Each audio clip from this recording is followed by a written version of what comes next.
ako se vrazi tvoji возмущje возшумješa i nenavidjaši tja vozdvigoša glavu. A ljudi tvoja luka naša voljeju i sovješaša nas jatija tvoja. Položiša trupija rabo tvoji, brašno pticam nebesnim. Kada su baš ovde oko Dečana vođene najžešće borbe, tada su mladi ljudi dolazili iz raznih krajeva i postojali su sabraća ovoga manastira.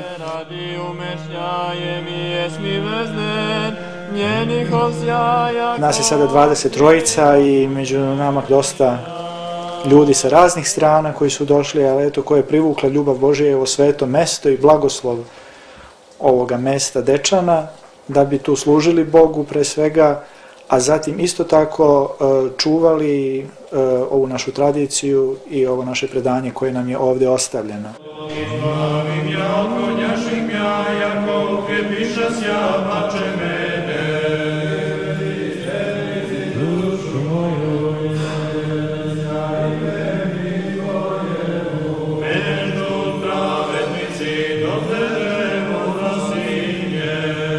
Sada kada se u manastir Dečani nalazi prosto u totalnoj izolaciji od ostaloga sveta i opstaje samo zahvaljujući činjenici da je branjen i štićen od strane italijanskih trupa KFOR-a.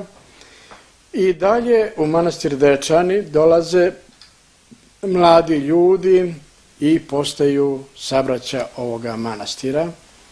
To je potvrda onih reči iz Svetoga pisma gde kaže da se sila Božija u nemoći pokazuje. I daše mu zemlju i dostojanije, aleluja, Jakovo je milost njegova, aleluja. Radi se o bujanju života. O tome se radi. Radi se o radosti životnoj, radi se o mogućnostima posla kojima se mi bavimo, a to je konkretno ovde, znači, ikonografija.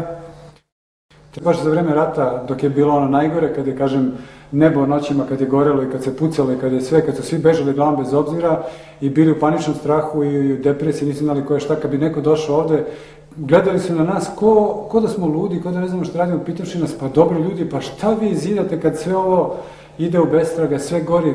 Mi kažemo, šta gori? To je sve privremeno. Bog je večan, istina je večna, ikone su večne.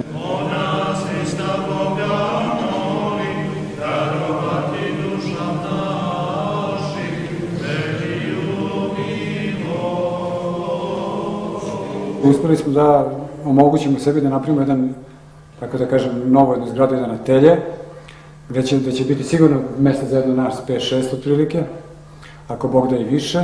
I radimo i za Nemačku, i za Grčku, i za Srbiju, hvala Bogu.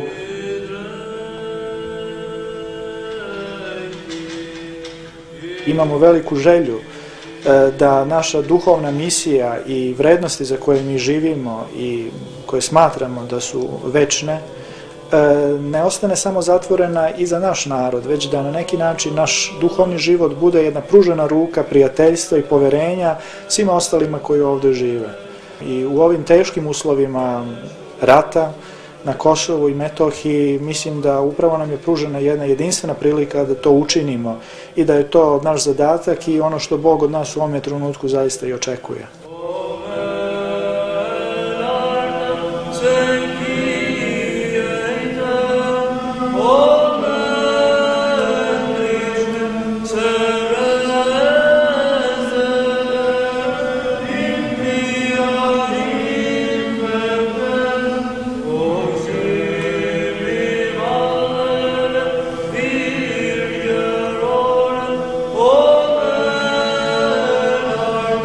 Say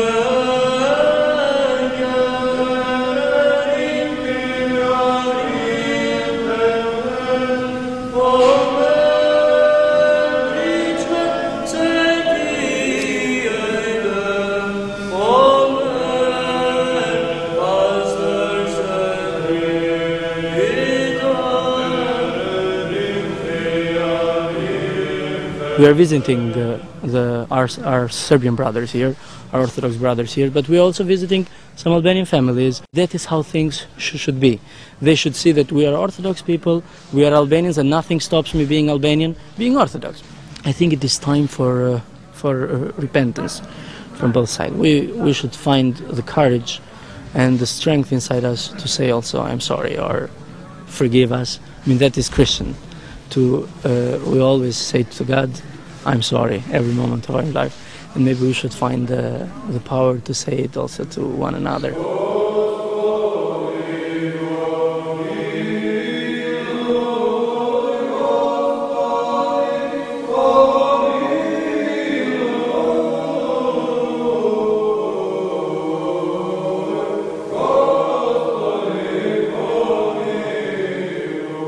Manastir živi u nenormalnim prilikama potpuno normalan svoj unutrašnji život.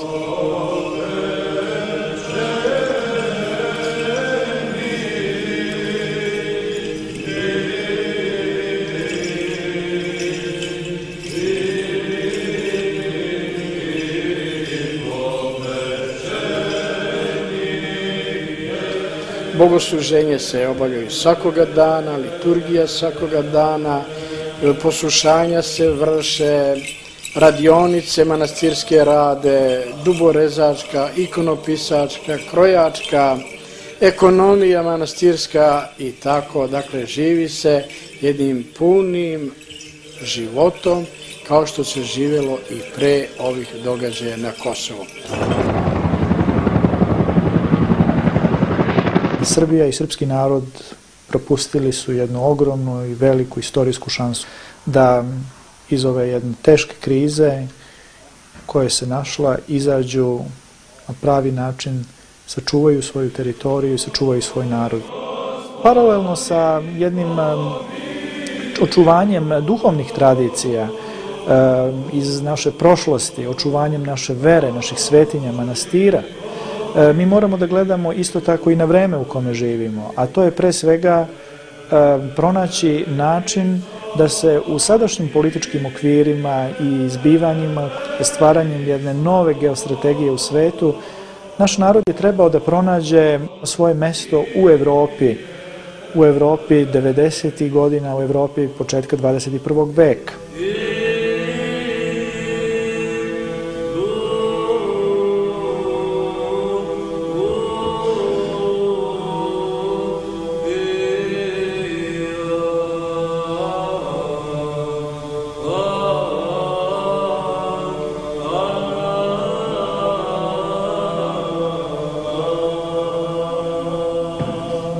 Naročito danas, kada je uopšte reputacija, da kažem, Srbije i srpskog naroda na najnižem mogućem nivou u svetu, mi uspevamo ovde na neki način da pokažemo tom zapadnom svetu, tim ljudima iz zapadnog sveta koji dolaze ovde sa jednim potpuno lošim predubeđenjem, znači o Srbiji, mi im pokazujemo da ovde ima nečeg mnogo drugačijeg, znači nečeg plemenitog, nečeg uzvišenog, nečeg na što oni sigurno nisu očekivali da će naići. A to je ta naša pravoslavna ikonografska umetnost, znači koja prenosi nešto predivno, nešto duhovno i koja im pomaže da osete kakvi smo mi u suštini. Nažalost, našim ljudima koji nisu mogućnosti više ovde dolaze, ne radimo ikone, znači nema više porudžbina od naših pravoslavnih Srba. Međutim, tu su drugi ljudi, tu su, znači, najviše Italijani, međutim ima i ostalih. Ima tu Engleza, ima tu Španaca, tu su KFOR-ove jedinice. Naravno, mi to njima ne radimo u okviru neke, tako da kažem, molitveno-ekumenističke zajednice, već kao ljudima, koji su hrišćani, koji kad stanu ispred ove naše ikone, oni duboko u sebi osjećaju da je to nešto izvorno. To je diplomatija na nivou duha, na nivou duše, na nivou srca, znači na nivou ljubavi prema ljudskom biću. I mi te ljude koji dolaze